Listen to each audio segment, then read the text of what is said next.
श्रुति शर्मा और आप देख रहे हैं हमारी एक खास पेशकश। कितना खतरनाक है आपका स्मार्टफोन। जैसा कि आप देख सकते हैं स्मार्टफोन पे आज हमारी एक खास पेशकश है कि आप जानते हैं कि आपका फोन जिसे आप सारा दिन साथ लेकर घूमते हैं वो आपके लिए खतरनाक साबित हो सकता है। आपके फोन में कुछ ऐसे रेडिएशंस पैदा होते हैं जो आपकी सेहत को दिन ब दिन खराब कर रहे हैं। इन रेडिएशन को हम सार के नाम से जानते हैं। क्या है ये SAR सार? जानने के लिए सबसे पहले देखिए ये खास रिपोर्ट। सैमसंग के गैलेक्सी नोट 7 जैसे प्रीमियम मोबाइल फोन की बैटरी ब्लास्ट की खबरों के बाद अब एक बार फिर ग्राहकों की सुरक्षा को लेकर सवाल खड़े हो गए हैं। आखिर इतने महंगे फोन भी सुरक्षित नहीं है? जी बिजनेस कैंपेन शुरू कर रहा है कि आपका स्मार्टफोन जो हर वक्त आपके साथ रहता है कितना खतरनाक है। हम आपको बताते हैं कि इससे कैसे बचा जा सकता है। स्मार्टफोन का इस्तेमाल करते वक्त सार वैल्यू का ध्यान जरूर रखें। Mobile phone specific radio frequencies के रेंज में काम करते हैं। इसी रेंज में मोबाइल फोन्स आपके कॉल्स और मैसेजेस को लाने ले जाने के लिए इलेक्ट्रोमैग्नेटिक रेडिएशन का इस्तेमाल करते हैं। दुनिया भर से कई प्रमुख साइंटिस्ट का दावा है कि ह्यूमन हेल्थ पर इस रेडिएशन का बुरा प्रभाव पड़ता है। कई एक्सपर्ट्स का दावा है कि इससे कैंसर भी हो सकता है। हालांकि ये अभी तक पूरी तरह साबित नहीं हुआ है। सार यानी स्पेसिफिक अब्जॉर्प्शन रेट एक ऐसा इंडिकेशन है जो बताता है कि सेलफोन के इस्तेमाल के वक्त कितना रेडिएशन बॉडी में अब्जॉर्ब होता है। जितना ज्यादा सार की रेटिंग होगी उतना ही ज्यादा रेडिएशन आपका सर अब्जॉर्ब करता है। सार वैल्यूज 1 ग्राम या 10 ग्राम के टिश्यू में वॉट्स पर किलोग्राम में मेजर की जाती है। भारत में सितंबर 2012 से ही डिपार्टमेंट ऑफ टेलीकॉम ने कुछ सेफ्टी मेजर्स को ध्यान में रखते हुए सारे मोबाइल हैंडसेट्स के लिए सार यानी स्पेसिफिक अब्जॉर्प्शन रेट 1 ग्राम ह्यूमन टिश्यू में 1.6 वॉट्स पर केजी तय किया। अमेरिका में मोबाइल फोन्स पर 1 ग्राम टिश्यू में 1.6 वॉट्स पर केजी का मैक्सिमम सार लिमिट है। वहीं यूरोपियन देशों में 10 ग्राम टिश्यू में ये 2 वॉट पर केजी है। सार वैल्यू का कैलकुलेशन मैन्युफैक्चरर्स करते हैं और भारत में सार को लेकर नॉर्म्स काफी स्ट्रिक्ट हैं। इसलिए भारत में टेलीकम्युनिकेशन इंजीनियरिंग सेंटर जो कि गवर्नमेंट रन लेबोरेटरी है, स्मार्टफोन्स के सार वैल्यू का रैंडम चेक करते हैं, जबकि अमेरिका में सार के लिए पूरी तरह से मैन्युफैक्चर पर ही निर्भर रहते हैं। जब फोन सबसे अच्छी कंडीशन में होता है तो सार वैल्यू तब कैलकुलेट होती है। ये वैल्यू डिवाइस के यूजेज के हिसाब से वैरी करती है, यानी जितना पुराना डिवाइस होगा सार वैल्यू बढ़ने के चांसेस उतने ही होते हैं। तो आपने देखा कि सार क्या है और कैसे वो हमारे लिए खतरनाक साबित हो सकता है। एक पूरा पैनल है फिलहाल हमारे साथ मौजूद। हमारे साथ है निखिल चावला जो कि एक जाने माने टेक एक्सपर्ट हैं द अनबायस्ड ब्लॉग के, और साथ ही साथ मिस्टर NK गोयल हैं, चेयरमैन है टीमा के वो, और साथ ही साथ डॉक्टर अनुशील मुंशी हैं जो कि एडिशनल डायरेक्टर रेडिएशन ऑन्कोलॉजी के हैं फोर्टिस हॉस्पिटल, और दिनेश शर्मा मेरे सहयोगी हमारे साथ हैं, हमारे टेक रिपोर्टर। बहरहाल हम इनसे सभी से चर्चा करेंगे। मैं आप सभी के पास आऊंगी एक एक करके, लेकिन उससे पहले आपको बता दें कि आप जब भी फोन खरीदें तो सार वैल्यू जरूर चेक करें। हमारी संवाददाता विभा आपको बता रहे हैं कैसे आप मौजूदा फोन में SAR वैल्यू चेक कर सकते हैं। ये तो आपने जान लिया कि सार होता क्या है, लेकिन ये भी ज़रूरी है कि जब भी आप फ़ोन खरीदें, फ़ोन खरीदने से पहले उसकी सार वैल्यू ज़रूर चेक करें। जैसे कि यहाँ पर मेरे पास पैनासोनिक का फ़ोन है, आप यहाँ डब्बे पर ही चेक कर सकते हैं। ये मैंडेटरी है सबके लिए, सारे मैन्युफैक्चरर्स के लिए सार वैल्यू फ़ोन पर देना। यहाँ पर दिया हुआ है सार वैल्यू हेड और बॉडी दोनों ही दिया हुआ है। टोटल लिमिट 1.6 वॉट पर केजी होना चाहिए। कुछ लोग टोटल दे देते हैं, कुछ अलग अलग हेड एंड बॉडी करके देते हैं, तो ये आप चेक कर सकते हैं। लेकिन अगर आप फोन का डब्बा फेंक चुके हैं तो भी आप अपने फोन में चेक कर सकते हैं। All you need to do is, ये जैसे आईफोन है मेरे पास, डायल करिए *#07# और ये डायल किया। यहाँ देखिए आपको काफ़ी सारे ऑप्शंस नज़र आएंगे। यहाँ पर आप RF एक्सपोजर पे अगर क्लिक करते हैं तो यहाँ पे पूरी सारी सार से रिलेटेड इन्फॉर्मेशन आ जाएगी। इस फ़ोन की सार वैल्यू सब कुछ आपको इसमें पता चल जाएगा। तो यहाँ काफ़ी डिटेल्ड इन्फॉर्मेशन दी हुई है आईफोन में। लेकिन अगर आपके पास एंड्रॉयड फ़ोन है तो भी आपको यही नंबर डायल करना है। It is very simple. आप करिए *#07# और ये देखिए पूरी सार इन्फॉर्मेशन इसमें दी हुई है। इसमें सिर्फ हेड एंड बॉडी कितना है ये सार इन्फॉर्मेशन दिया, उसके अलावा और कोई डिटेल नहीं है। लेकिन एंड्रॉयड फ़ोन में भी आपको अपने फ़ोन की सार वैल्यू पता चल जाएगी। बहरहाल आपको बताया हमने कि सार वैल्यू कैसे चेक की जा सकती है किसी भी फ़ोन की। और सबसे पहले चलते हैं निखिल चावला के पास, हमारे टेक एक्सपर्ट। निखिल, इन अ वे सैमसंग नोट 7 का रिकॉल हुआ है और उसी के चलते अब ये बैकफायर हो रही है चीज़ें कि अब हम सार की बात भी कर रहे हैं, क्योंकि काफ़ी समय से इस पर चर्चा भी नहीं हुई है और लोगों को इसके बारे में पता भी नहीं है। क्या कहना है आपका? मेरा कहना ये है कि सार वैल्यू जो स्पेसिफिक एब्जॉर्प्शन रेट होता है वो एक ऐसी चीज़ है जो गवर्नमेंट ने, रेगुलेटरी बॉडीज़ ने सेट करी हुई है कि इससे ज़्यादा एक फ़ोन या एक स्मार्टफोन जो डिवाइस है वो रेडिएशन ना एमिट करे, क्योंकि उससे ज़्यादा बॉडी एब्जॉर्ब नहीं कर सकती। एक लिमिट सेट करी हुई है। इसका मतलब ये नहीं है कि हर फ़ोन इतनी ही एब्जॉर्प्शन वैल्यू आपको दे रहा है या रेडिएशन इतनी दे रहा है। उसकी आपकी यूजेज पे बहुत डिपेंड करता है, आप कौन से नेटवर्क में है उस पर बहुत डिपेंड करता है। नेटवर्क वीक होता है तो आपका फ़ोन फुल पावर में नेटवर्क ढूंढता है, उसकी वजह से वो गर्म होता है और उसकी रेडिएशंस बढ़ती हैं। तो ये सब चीज़ें बहुत मैटर करती हैं और इसी वजह से फ़ोन गर्म होने के बाद जो कह रहे हैं लोग फट रहे हैं, बैटरी ज़्यादा यूज़ हो रही है और एकदम से पावरफुल पे चल रहा है, उसकी वजह से प्रॉब्लम्स बढ़ रही हैं। और जैसे कि अभी आपने बताया था कि सार हेड और बॉडी में डिवाइड किया जाता है, तो हेड और बॉडी का ये फ़र्क है, जब आप उसको हेड के पास रखते हैं उसके रेडिएशन लेवल बिल्कुल अलग हैं, जब आपके सिर और कान के पास होता है और बॉडी पे रखते हैं तो उसका अलग महत्व होता है। बिल्कुल। चलते हैं हम सीधा मिस्टर एन के गोयल के पास, जो कि चेयरमैन है टीमा। मैन्युफैक्चरर्स पॉइंट ऑफ व्यू ले लेते हैं। सर, आपसे जानना चाहेंगे कि कितना इम्पोर्टेंट है एक फ़ोन के लिए सार की वैल्यू छपा होना उसके बॉक्स पर और लोगों को पता होना उसके बारे में? देखिए, एक तो हम ये पहले क्लैरिफाई कर दें कि सैमसंग 7 रिकॉल बैटरी की वजह से हुआ है, सार की वजह से नहीं हुआ है। जी बिल्कुल नहीं हुआ, लेकिन हम फिलहाल यहाँ पर सेफ्टी की बात कर रहे हैं, तो इन एंड ऑल बैटरी के साथ साथ हमने सार वैल्यू को टच किया है। That's the reason why we are actually here and talking about it. तो अब हम सार पे आते हैं जी। हर मोबाइल डिवाइस में रेडिएशंस होते हैं। मोबाइल हैंडसेट में होता है, टावर्स में होता है, एक्सरेज में होता है, एयर कंडीशन में, सब चीज़ों में रेडिएशंस होता है। और वर्ल्ड ओवर मोबाइल डिवाइस के वास्ते, जैसा आपने जो बोर्ड में दिखाया है, कि सार से ये कोशिश की जाती है कि कितना हो रहा है, ह्यूमन लाइफ पे कितना ठीक है कि नहीं है। वर्ल्ड में जनरली 2 का रेशियो माना जाता है। यूएस ने 1.6 लिया है, हमारे कंट्री ने भी, जैसे आपने बताया, 2012 में 1.6 का रेशियो लिया, जिसको काफ़ी स्ट्रिक्ट माना जाता है। लेकिन जैसा निखिल जी ने कहा कि 1.6 तो रेशियो ठीक है जी। एक तो फ़ोन के डब्बे पे लिखा है 1.6, या आपने फ़ोन को यूज़ करके 1.6 निकाल दिया है, लेकिन कोई भी चीज़ एक्सेस में ठीक नहीं होती।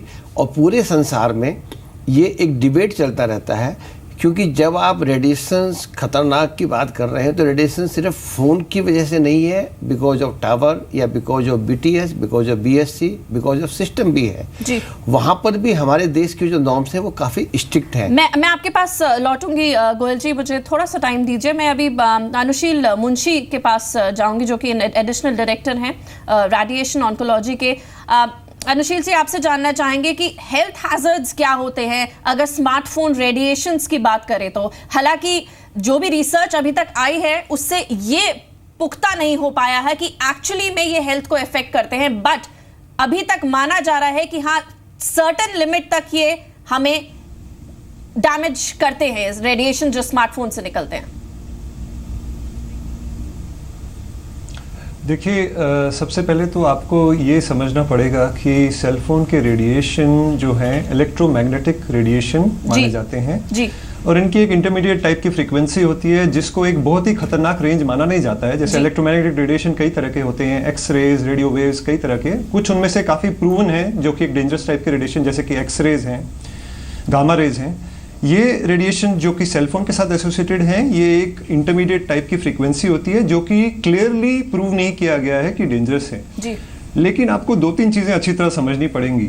एक तो ये कि सेलफोन या electromagnetic radiation related side effects को मैनिफेस्ट करने में, इन साइड इफ़ेक्ट्स को आने में कई साल तक लग सकते हैं। सो ऐसा नहीं है कि आपने यूज़ किया और 1-2 साल आप देख रहे हैं तो कुछ नहीं आया तो सब कुछ सेफ मान लेना चाहिए। ये इनके इफ़ेक्ट्स आने में 10, 15, 20 साल तक लग सकते हैं। ये एक बड़ी ज़रूरी बात है जो आपको समझनी चाहिए। दूसरी बात ये कि आपकी बात बिल्कुल सही है, अभी तक जो रिसर्च हुई है उसमें ऐसा प्रूव नहीं हुआ है, ऐसा कंक्लूसिवली प्रूव नहीं हुआ है कि आप सेलफोन यूज़ करेंगे तो आपको ट्यूमर होगा या कैंसर होगा या ब्रेन ट्यूमर होगा। तो ऐसा अभी तक क्लियरली कन्विंसिंगली प्रूव नहीं हुआ है, लेकिन कुछ कुछ रिपोर्ट्स में ऐसी सजेशंस दी गई हैं कि ऐसा होने का पॉसिबिलिटी है।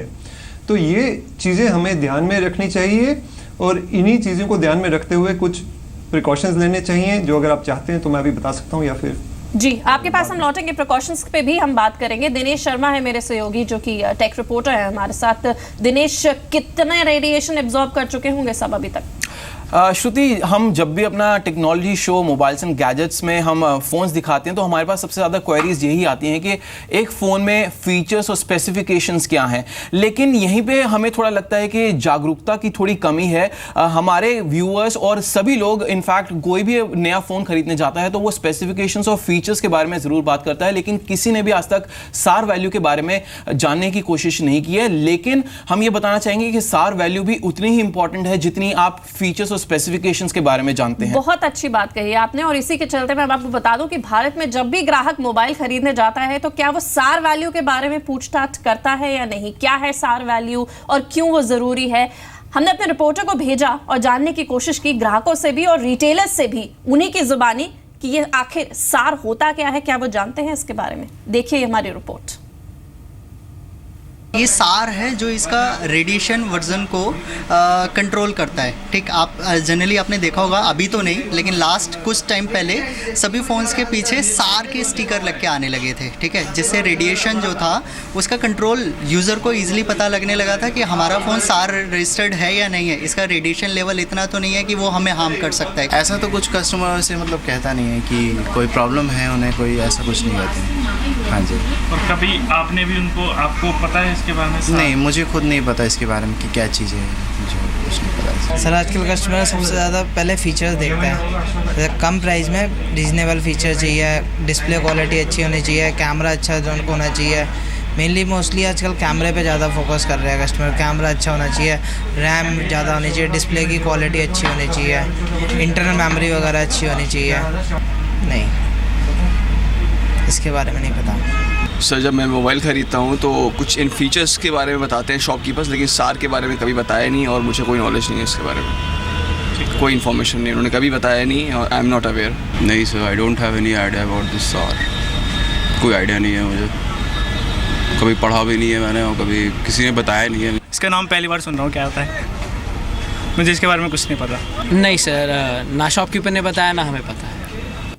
तो आपको बता दें कि भारत में ही नहीं बल्कि विदेश में भी स्मार्टफोन की सार वैल्यू को एक जरूरी चीज माना गया है, और यही कारण है कि सरकार की तरफ से मैन्युफैक्चरर्स को सार गाइडलाइंस दी गई हैं। भारत में बने या इंपोर्ट किए गए सभी मोबाइल हैंडसेट्स का नियमित तौर पर सार वैल्यू जांचना अनिवार्य है, और इंटरनेशनल एग्रेटेड लैब से टेस्ट किए फोन की मान्यता सिर्फ अंतरिम अवधि के लिए ही मान्य होती। भारत में सभी मैन्युफैक्चरर्स को अपने हैंडसेट की सार वैल्यू मुहैया करानी होती है, और सभी मैन्युफैक्चरर्स को अपनी मोबाइल हैंडसेट बुकलेट में सुरक्षा उपायों की जानकारी देनी है।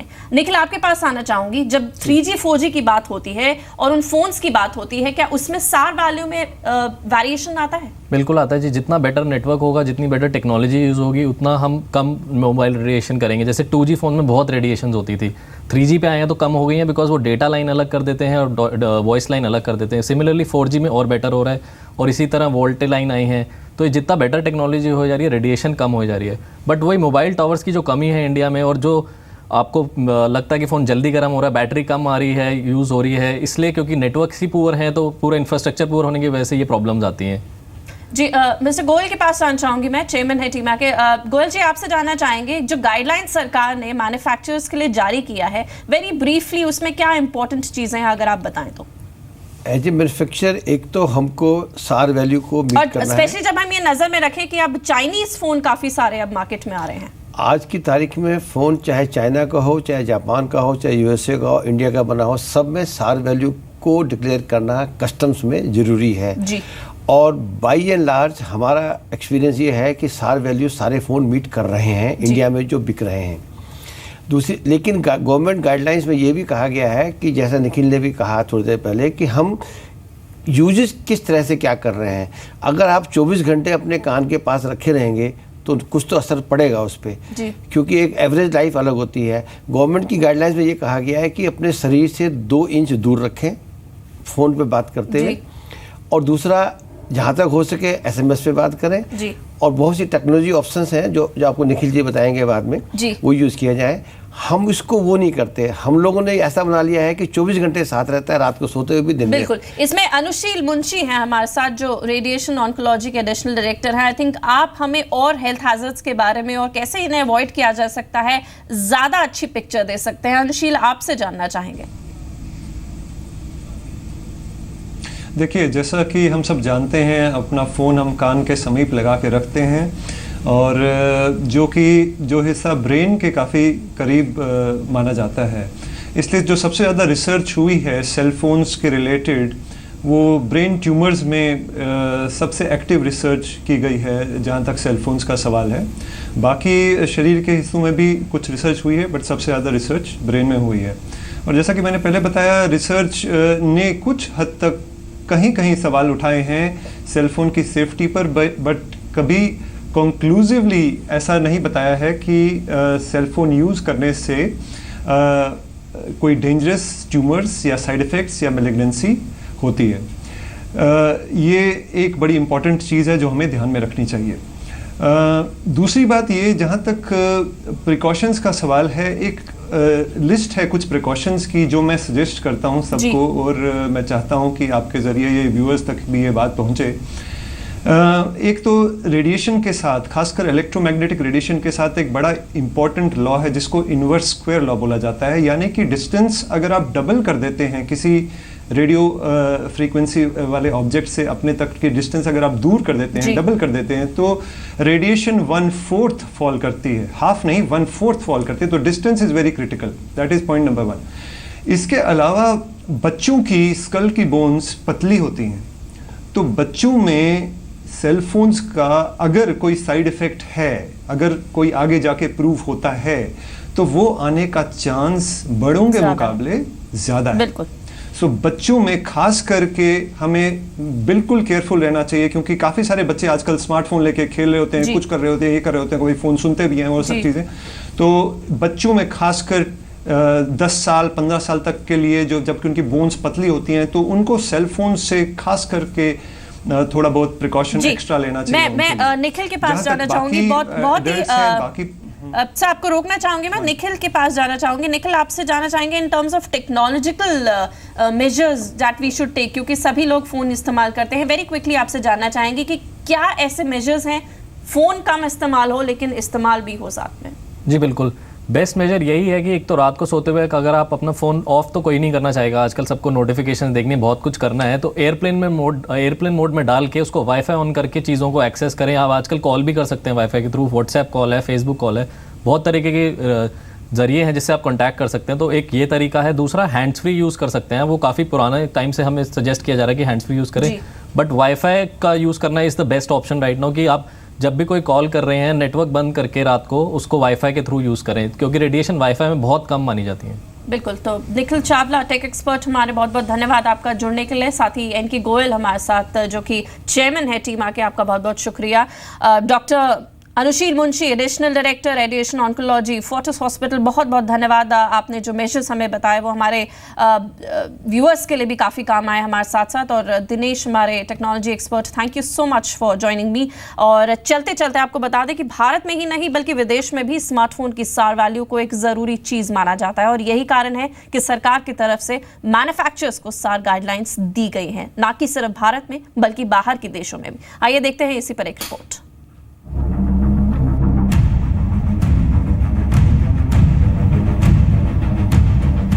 अभी तक ये साफ हो गया है कि ज्यादा सार वैल्यू होने की वजह से आपकी सेहत को काफी नुकसान पहुंच सकता है, और इसी खतरे को देखते हुए भारत सरकार ने इससे निपटने के लिए कुछ कड़े कदम उठाए हैं। भारतीय नियमों के अनुसार सभी मोबाइल हैंडसेट्स में 1.6 वॉट पर केजी स्पेसिफिक अब्जॉर्प्शन रेट यानी सार वैल्यू से अधिक नहीं हो सकती। कोई भी मोबाइल हैंडसेट 1.6 वॉट पर केजी से ज्यादा सार वैल्यू होने पर भारत में ना ही आयात और ना ही उत्पाद किया जा सकता है। सभी मोबाइल हैंडसेट्स पर IMEI की तरह ही सार वैल्यू भी दिखाई जानी चाहिए। भारत में बने या इंपोर्ट किए गए सभी मोबाइल हैंडसेट्स का नियमित तौर पर सार वैल्यू जांचना अनिवार्य है। इंटरनेशनल एक्रेडिटेड लैब से टेस्ट किए फोन की मान्यता सिर्फ अंतरिम अवधि के लिए ही मान्य होगी। भारत में सभी मैन्युफैक्चरर्स को अपने हैंडसेट की सार वैल्यू मुहैया करनी होगी। सभी मैन्युफैक्चरर्स को अपनी मोबाइल हैंडसेट बुकलेट में सुरक्षा उपायों की जानकारी देनी होगी। भारतीय मार्केट में बिकने वाले सभी हैंडसेट्स में हैंड्स फ्री मोड होना अनिवार्य है। इसके साथ ही सरकार ने मोबाइल टावर्स की रेडिएशन से बचने के लिए भी कुछ गाइडलाइंस बनाई हुई हैं। इन सभी गाइडलाइंस से भारत उन चुनिंदा देशों में से एक बन जाता है जो अपने नागरिकों की सुरक्षा के लिए बाकी देशों से 10 गुना ज्यादा कड़े दिशा निर्देश बनाता है, क्योंकि सवाल बेहतरीन टेलीकॉम सर्विस के साथ साथ लोगों की सेहत की देखभाल का भी है। ब्यूरो रिपोर्ट, जी मीडिया।